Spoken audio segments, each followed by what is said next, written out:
Prep test 70 in the second logic game, question 11 asks us, if P is not selected for the team, which of the following could be true?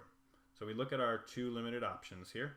We notice in the first one, P is not selected, so we can work with this one, that's okay.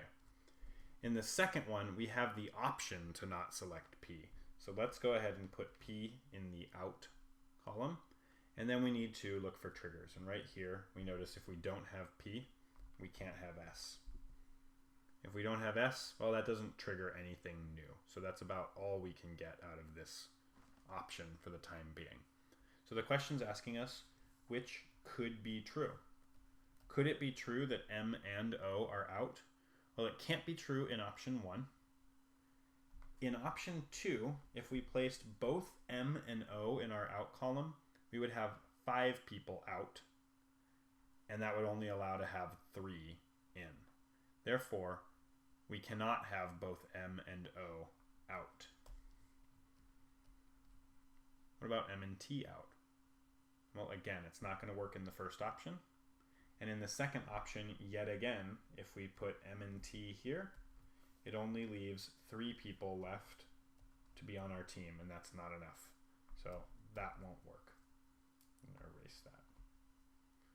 What about having M and Z out? Well, again, doesn't work in our first option.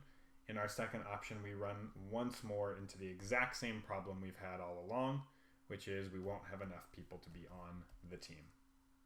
So C does not work.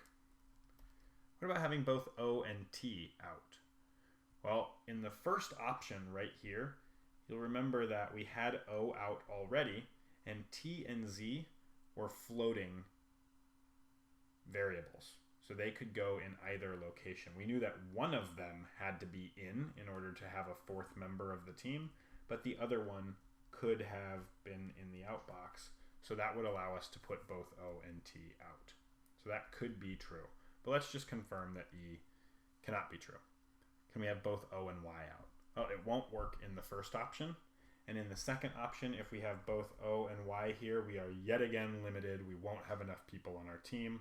So E doesn't work, and D is definitely the right answer.